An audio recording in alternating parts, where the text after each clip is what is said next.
السلام عليكم ورحمة الله وبركاته.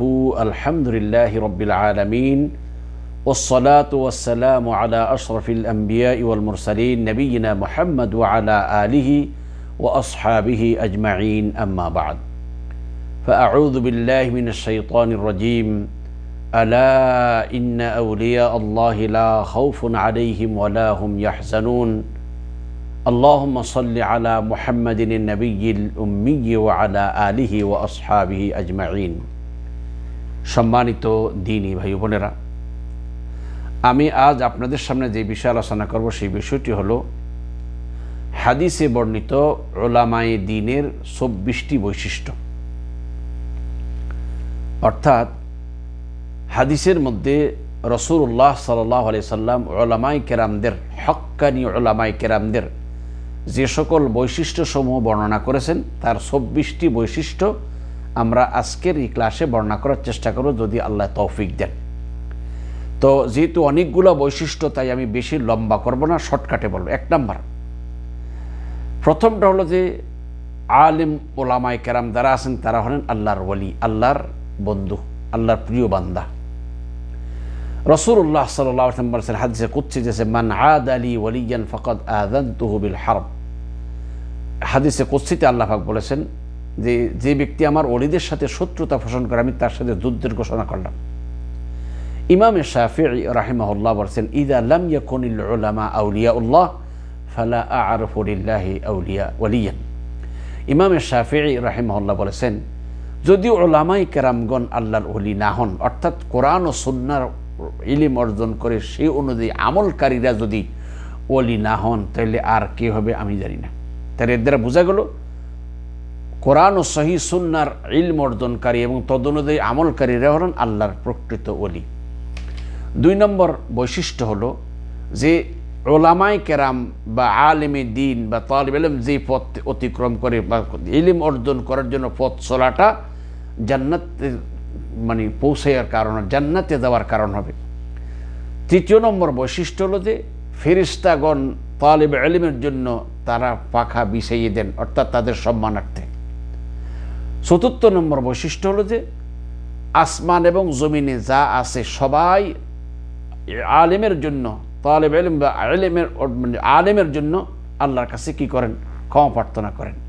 ৫ নম্বর বৈশিষ্ট্য হলো যে প্রকৃত আলেম যারা আছে এদের মর্যাদা সাধারণ মানুষের চাইতে এত বেশি, এত ব্যবধান, যেমন পূর্ণিমার চাঁদের মর্যাদা অন্য সকল নক্ষত্রের, অর্থাৎ পূর্ণিমার চাঁদ যেমন সারা দেশকে আলোকিত করে দেয়, সেদিন আর নক্ষত্র দিয়ে থাকে না, ঠিক একজন প্রকৃত আলেম তার মর্যাদা সাধারণ ইলমহীন ব্যক্তিদের, ইলমহীন ইবাদতকারী ব্যক্তিদের উপরে তেমন, যেমন পূর্ণিমার চাঁদ অন্য সকল নক্ষত্রের মধ্যে যেমন। তেমনিভাবে ৬ নং বৈশিষ্ট্য হলো যে তারা হলো নবীদের ওয়ারিস। ওলামায়ে কেরামদের ৬ নং বৈশিষ্ট্য হলো তারা আম্বিয়ায়ে কেরামদের উত্তরাধিকারী। ৭ নং বৈশিষ্ট্য, যারা এই ইলমের অংশ, ইলম অর্জন করবে তারা নবীদের উত্তরাধিকারকে পূর্ণরূপে গ্রহণ করবে। এই সব যে ৭টি গুণ বলা করলাম, সেই একটা হাদিসের ভিতরে আল্লাহ রাসূল বলেছেন মান সালাকা তারিকান ইয়ালতামিসু ফীহি ইলমান সাখারাল্লাহু লাহু তারিকান ইলাল জান্নাহ। যে ব্যক্তি ইলম অর্জন করার জন্য কোনো পথ অতিক্রম করবে, আল্লাহ তার জন্য জান্নাতের পথকে সহজ করে দিবেন। দ্বিতীয়, যে ফেরেশতারা তাদের জন্য পাখা বিছিয়ে দেন। এই ব্যাপারে আল্লাহ রাসূল বলেছেন ওয়া ইন্নাল মালাইকাতা লা তাদাউ আজনিহাতাহা রিদান লিতালিবিল ইলম। যে ফেরেশতাগণ ছাত্রদের প্রতি, তালিবুল ইলমের প্রতি সন্তুষ্ট হয়ে তাদের পাখা বিছিয়ে দেন, অথবা তাদের চলাকে স্টপ করে দেন সম্মানার্থে। তারপর ওয়া ইন্নাল আলিমা লা ইস্তাগফিরু লাহু মান ফিস সামাওয়াতি ওয়া মান ফিল আরদি ওয়াল হিতানু ফি জাওফিল মা। রাসূল সাল্লাল্লাহু আলাইহি ওয়াসাল্লাম বলেছেন যে আসমানে যা আছে, জমিনে যা, সবাই এমনকি সাগরের পানির নিচের মাছ পর্যন্ত আলেমের জন্য ক্ষমা প্রার্থনা করেন। তারপর রাসূল সাল্লাল্লাহু আলাইহি ওয়াসাল্লাম ওয়া ইন্না ফাদলাল আলিমি আলাল আবিদি কাফদলিল কামারি লাইলাতাল বদরি আলা সাইল কাওয়াকিব।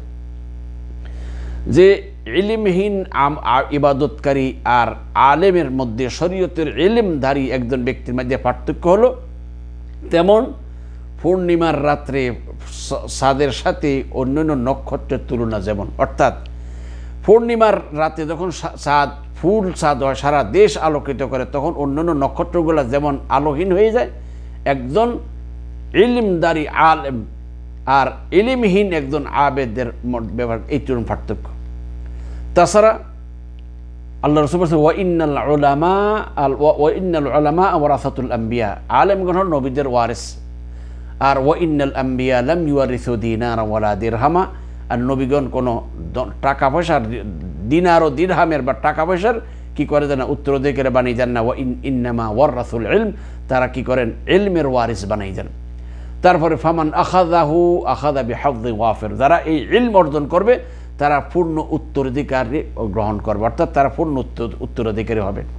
এই 7টা বিষয় এই হাদিসে বর্ণনা করছে। 8ম নম্বর বৈশিষ্ট্য, হাদিসে বর্ণিত ওলামায়ে দ্বীনের 8 নং বৈশিষ্ট্য হলো যে ওলামায়ে দ্বীন এই পৃথিবীর থেকে চলে যাওয়ার দ্বারা পৃথিবীর মধ্যে ফাসাদ প্রসার হয়ে যায়। অর্থাৎ ওলামায়ে কেরাম হক্কানি আলেম যতক্ষণ পর্যন্ত সমাজে থাকবে, সমাজের ফিতনার থেকে নিরাপদ থাকবে। যখন ওলামায়ে দ্বীন সমাজ থেকে চলে যাবে তখনই ফিতনার সম্মুখীন। এদের দলিল হলো রাসূল সাল্লাল্লাহু আলাইহি ওয়াসাল্লাম ইন্নাল্লাহা লা ইয়াকবিদুল ইলমা ইনতিজাআন ইয়ানতাজিউ মিনাল ইবাদ, আল্লাহ ইলম বান্দার থেকে এইভাবে ছিনিয়ে নেবেন না, বরং ওয়ালাকিন ইয়াকবিদুল ইলমা বিকবদিল উলামা, আল্লাহ ইলমকে কব্জ করবেন, ইলমকে উঠাই নেবেন ওলামায়ে কেরামদেরকে উঠাই নেওয়ার মাধ্যমে। হাত্তা ইযা লাম ইয়াবকা আলিমান ইত্তাখাযান নাস রুউসান জুহালান ফাসুইলু ফাআফতাউ বিগাইরি ইলমিন ফাদাল্লু আদাল্লু। আল্লাহ রাসূল বলেছেন যখন ওলামায়ে কেরামদেরকে উঠিয়ে নেওয়া হবে আর কোনো আলেম থাকবে না, তখন মানুষের জাহেলদেরকে নেতা বানাবে এবং তাদের কাছে গিয়ে মাসআলা জিজ্ঞাসা করবে, আর তারা না জেনে মানে এমনি ফতোয়া দিয়ে দিবেন, এই ফতোয়া দিয়ে নিজেও গোমরা হবেন, অন্যকেও গোমরা করবেন। 9 নং বৈশিষ্ট্য হলো যে ওলামায়ে কেরামদের সওয়াবের পথ মৃত্যুর পরও জারি থাকবে। ওলামায়ে কেরামদের অর্থাৎ হক্কানি আলেম যারা আছে তাদের সওয়াবের পথ মৃত্যুর পরও জারি থাকবে। হযরত রাসূলুল্লাহ সাল্লাল্লাহু আলাইহি ওয়াসাল্লাম বলেছেন ইযা মাতাল ইনসানু ইনকাতা আমালুহু ইল্লা মিন সালাস, মানুষ যখন মরে যায় তাদের সকল আমলের দরজা বন্ধ হয়ে যায়, 3টে জিনিস বাকি থাকে। একটার মধ্যে আও ইলমিন, একটা হলো সাদাকাতুন জারিয়াতুন সাদকায়ে জারিয়া, দ্বিতীয় হচ্ছে আও ইলমিন ইউনতাফা বিহি, লাভজনক ইলম, যে আপনি মানুষকে দিন শিক্ষা দিয়ে ভালো কিছু শিক্ষা দিয়েছেন, এটার সওয়াব আপনি কবরে পাবেন, অথবা নেক সন্তান যে পিতামাতার জন্য দোয়া করবে। 10 নং বৈশিষ্ট্য হলো যে ওলামায়ে দ্বীনের সওয়াব এদের মানে এদের ওলামাদের থেকে ফায়দা হাসিলকারীর সংখ্যা যত বাড়বে তত তাদের নেকির পরিধি বাড়তে থাকবে। তার মানে কি, একজন ব্যক্তি যদি একজন মানুষকে কোরআন শিক্ষা দেয় তাহলে তার সওয়াব যেমন হবে, এখন যদি 100 জনকে শিক্ষা দেয় তাহলে 100 জনের শিক্ষা দিয়ে 100 জন যে আবারও তারা শিক্ষক আরও 100 জনকে শিখল, কথার কথা। এভাবে হাজার হাজার লাখ লাখ যত বেশি বাড়বে তত বেশি সওয়াব তার আমলনামায় জমা হবে। এটা একটা বিশাল বড় বিষয়। আল্লাহ রাসূল মান দাল্লা আলা খাইরিন ফালাহু মিসলা আজরি ফাইলিহি, যে ব্যক্তি মানুষকে কোনো ভালো কাজের প্রতি পথ দেখায় তাহলে ওই ব্যক্তি যেমনি ভালো কাজ দিয়ে পথ দেখায় ওই কাজটা যারা সম্পাদন করে তাদের সমতুল্য সওয়াব পাবে। যেমন উদাহরণ দেখেন, আপনি একজন ব্যক্তিকে সালাতের জন্য আহ্বান করলে, তাকে বুঝে শুনে মসজিদে নিয়ে গেলেন সালাত আদায় করার জন্য, ওই বান্দায় মসজিদে গিয়ে আলহামদুলিল্লাহ সালাত আদায় করেছে, তাইলে এই বান্দাটা সালাত আদায় করে যতটুকু সওয়াব পেল, আপনিও তাকে সওয়াবের সালাতের জন্য প্রস্তুত করে মসজিদে পাঠানোর কারণে ওই পরিমাণে সওয়াব পাবেন। এরকম আরও অনেক হাদিস রয়েছে। 11 নং বৈশিষ্ট্য, হাদিসে বর্ণিত ওলামায়ে দ্বীনের 11 নং বৈশিষ্ট্য হচ্ছে তাদের মজলিস যেটা আছে, তারা যেই মজলিসে বসে দ্বীন চর্চা করে সেই মজলিসটাকে ফেরেশতারা বেষ্টন করে নেন। 12 নং বৈশিষ্ট্য হলো যে মজলিসে ওলামায়ে দ্বীন বসে দ্বীনের চর্চা করেন সেই মজলিসকে আল্লাহর রহমত দ্বারা ঢেকে নেওয়া হয়। 13 নং বৈশিষ্ট্য হলো যে মজলিসে দ্বীনের চর্চা হয় সেই মজলিসে আল্লাহর পক্ষ থেকে শান্তি নাজিল হয়। 14 নং বৈশিষ্ট্য, যে মজলিসে বসে দ্বীনের চর্চা করে, যারা কোনো মজলিসে বসে দ্বীনের চর্চা করবে, আল্লাহ সুবহানাহু ওয়া তাআলা তা আল্লাহর নিকটবর্তী ফেরেশতাদের কাছে তাদের নিয়ে আল্লাহ পাক আলোচনা করেন। হাদিসে আছে রাসূল সাল্লাল্লাহু আলাইহি ওয়াসাল্লাম মাজতামা কওমুন ফি বাইতিন মিন বুয়ুতিল্লাহ ইয়াতলুনা কিতাবাল্লাহি ওয়া ইয়াতাদারাসুনাহু বাইনাহুম ইল্লা নাযালাত আলাইহিমুস সাকিনা ওয়া গাশিয়াতহুমুর রাহমা ওয়া হাফফাতহুমুল মালায়েকা ওয়াযাকারাহুমুল্লাহু ফী মান ইনদাহু। পূর্বের যে কয়েকটা বলা 11 থেকে 14 পর্যন্ত যে বৈশিষ্ট্যগুলো আছে, এই সব বৈশিষ্ট্যগুলো এই হাদিসের মধ্যে বর্ণিত। রাসূল সাল্লাল্লাহু আলাইহি ওয়াসাল্লাম বলেছেন, যখনই কোনো সম্প্রদায় আল্লাহর কোনো ঘরের মানে কোনো ঘরে মসজিদ বা কোনো এক জায়গায় একত্রিত হয়ে আল্লাহর কিতাব পাঠ করে এবং আপসে তা অধ্যয়ন করে, এটা নিয়ে চর্চা করে, তখন বলছে ইল্লা নাজালাত আলাইহিমুস সাকিনা, তবে তাদের উপরে প্রশান্তি অবতীর্ণ হয়। ওয়া গাশিয়াতহুমুর রাহমা, আল্লাহর রহমত ওই মসজিদটাকে বেষ্টন করে নেন। ওয়া হাফফাতহুমুল মালায়েকা, ফেরেশতাকে ওই মসজিদ ঘেরাও করে নেন। আর ওয়া যাকারাহুমুল্লাহু ফী মান ইনদাহু, আল্লাহর নিকটবর্তী যে ফেরেশতাগণ আছে আল্লাহ তাদেরকে নিয়ে তাদেরকে কী করেন, আলোচনা করেন। ওলামায়ে দ্বীনের 15 নং বৈশিষ্ট্য, হাদিসে বর্ণিত ওলামায়ে দ্বীনের 15 নং বৈশিষ্ট্য হলো তাদের সাথে যারা বসবে তারা কখনো দুর্ভাগ্য হবে না। হাদিসে আছে হুমুল কওমু লা ইয়াশকা বিহিম জালিসুহুম, তারা তো এমন কম যাদের সঙ্গীরা দুর্ভাগ্য হয় না। অর্থাৎ ওলামায়ে কেরামদের মজলিসে যারা বসবে তারা সৌভাগ্যবান হবে।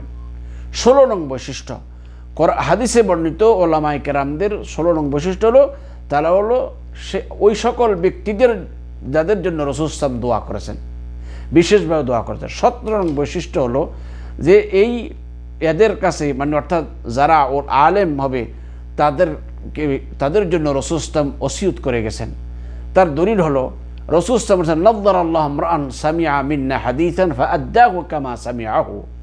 রাসূল সাল্লাল্লাহু আলাইহি ওয়াসাল্লাম আল্লাহ সুবহানাহু ওয়া তাআলা ওই সকল ব্যক্তিদের চেহারাকে উজ্জ্বল করুক যারা হাদিস শুনেছেন এবং এই হাদিসটা শুনে মুখস্থ করে এটা অন্যের কাছে পৌঁছাইছে, যেমন শুনছে তেমন পৌঁছাইছেন, এটা তাদের জন্য রাসূল সাল্লাল্লাহু আলাইহি ওয়াসাল্লামের বিশেষ দোয়া।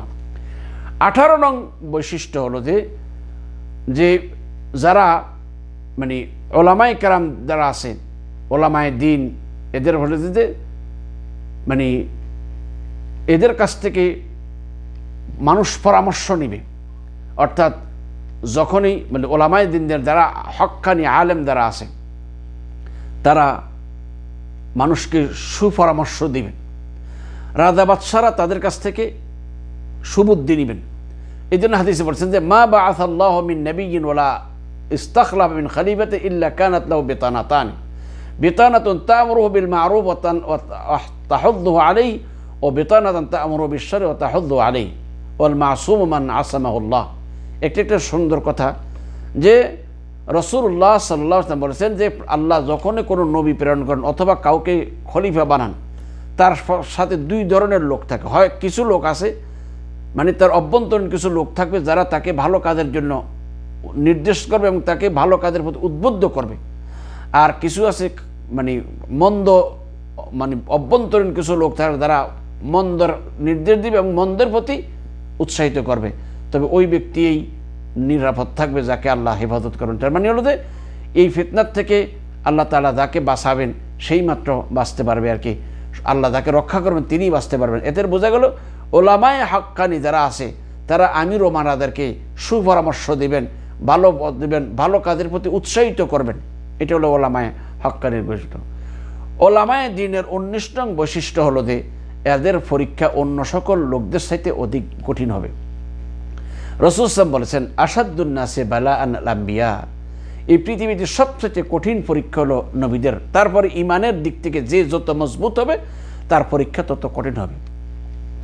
আলেমে দ্বীন যে যত মজবুত ইলমের অধিকারী হবেন তার ততটুকু কঠিন পরীক্ষার সম্মুখীন হতে হবে। 20 নং বৈশিষ্ট্য হলো যে ওলামায়ে কেরামদেরকে মহাব্বত করাটা এটা মানে বিশুদ্ধ আকীদার প্রমাণ। অর্থাৎ যারাই আলেমে দ্বীনকে মহাব্বত করবে বুঝতে হবে যে সে সত্যিকার অর্থে মানে সহি বা বিশুদ্ধ আকীদা ধারণকারী। কারণ যারা আল্লাহ এবং রসুলকে ভালোবাসে, আল্লাহ রসুলের পথে যারা চলে তাদেরকেও তারা ভালোবাসবে, আল্লাহ রসুলের পথে যাদেরকে মানুষ যারা আহ্বান করে তাদেরকেও ভালোবাসবে। সুতরাং কোনো ব্যক্তিকে কোনো আলেম ওলামাদেরকে যখন কেউ মহাব্বত করে সত্যিকারে, তাহলে বুঝতে হবে সে আল্লাহ পরকালকে বিশ্বাস করে, সে আল্লাহ তার রসুলকে মহাব্বত করেন। তাই আল্লাহ রসুলের পথে চলনেওয়ালা আল্লাহ রসুলের পথে আহ্বানকারীদেরকে তারা মহাব্বত করেন। 21 নং বৈশিষ্ট্য হলো যে ওলামায়ে দ্বীন যারা আছে তাদের বিশেষ কিছু অধিকার রয়েছে যেগুলার প্রতি গুরুত্ব সমাজের লোকদের প্রতি এটার অনেক গুরুত্ব রয়েছে। অর্থাৎ যারা ওলামায়ে দ্বীন হবেন তাদের অধিকার সম্পর্কে সকলের জানা উচিত এবং তাদের প্রত্যেকের সাধ্য অনুযায়ী ওলামায়েদের হক আদায় করার চেষ্টা করতে হবে। হযরত রাসূলুল্লাহ সাল্লাল্লাহু আলাইহি ওয়াসাল্লাম লাইসা মিন উম্মতি মান লাম ইউবাজ্জিল আও মান লাম ইউজিল্লা কাবীরানা ওয়া ইয়ারহাম সাগীরানা ওয়া ইয়ারিফ আলিমানা হাক্কাহু ওয়া ইয়ারিফ লিআলিমানা হাক্কাহু। রাসূলুল্লাহ সাল্লাল্লাহু আলাইহি ওয়াসাল্লাম বলেছেন, ওই ব্যক্তি আমার উম্মতের দলভুক্ত নয় যে ব্যক্তি আমাদের বড়দেরকে সম্মান করে না, ছোটদেরকে স্নেহ করে না এবং আলেমদের অধিকার জানে না, অর্থাৎ আলেমদেরকে মর্যাদা দেয় না, এটা হলো তারা আমার উম্মতের দলভুক্ত নয়। তাই বলছে আলেমদের মর্যাদা দেওয়াটা সাধারণ পাবলিকের উপরে কর্তব্য। 22 নং বৈশিষ্ট্য হলো যে এই পৃথিবীতে ওলামায়ে কেরামদের উদাহরণ হলো সেই জমিনের মতো, অর্থাৎ আকাশ থেকে বৃষ্টি বর্ষণ হলে যেমন জমিনে ফসল গজায়, এমনিভাবে ওলামায়ে কেরামদের প্রচেষ্টা যদি সত্যিকারের হক্কানি ওলামারা চেষ্টা করে তাহলে তাদের মাধ্যমে এই জমিন থেকে, এই মানুষের মধ্যে থেকে ঈমানদার বের হবে। বৃষ্টির কারণে জমিন থেকে যেমন ঘাস গজায়, এমনিভাবে ওলামায়ে কেরামদের মেহনতের মাধ্যমে সমাজের ভিতরে দিনদার লোকটা সৃষ্টি হবে। 23 নং বৈশিষ্ট্য হলো যে এরা হলো যে এই উম্মতের ইনসাফগার ব্যক্তি। 24 নং বৈশিষ্ট্য হলো যে এরা ধর্মের রক্ষক এবং ধর্মের ব্যাপারে চরমপন্থীদের বিকৃতির ব্যাপারে তারা মানুষকে সাবধান করেন। অর্থাৎ এই যে ধর্মের মধ্যে যে সমস্ত বিকৃতি মানুষ ঘটানোর চেষ্টা করে ইসলামের শত্রুরা, তারা মানুষদেরকে এই সকল বিষয়ে কোরআন ও সহিহ হাদিসের আলোকে মানুষকে সাবধান করেন। এই জন্য উলামায়ে হাক্কানির এটা একটা বিশাল বড় অবদান। এরা যদি মানুষদেরকে এইভাবে সতর্ক না করেন তাহলে মানুষ কেউই যাব মানে অন্ধকারের, মানে ফিতনার অন্ধকারের ভিতরে ডুবে যাবে। সেই জন্য ওলামায়ে কেরামদের যারা হক্কানি আলেম তাদের অনেক বৈশিষ্ট্য রয়েছে। প্রিয় ভাইদেরকে বলবো, আসুন দ্রুত বললাম, আল্লাহ যেন আমাদের এই কথাগুলো বুঝা এবং তদ অনুযায়ী আমল করার তৌফিক দান করেন। আমিন। ওয়া আখিরু দাওয়ানা আনিল হামদুলিল্লাহি রাব্বিল আলামিন। আসসালামু আলাইকুম ওয়া রাহমাতুল্লাহি ওয়া বারাকাতুহু।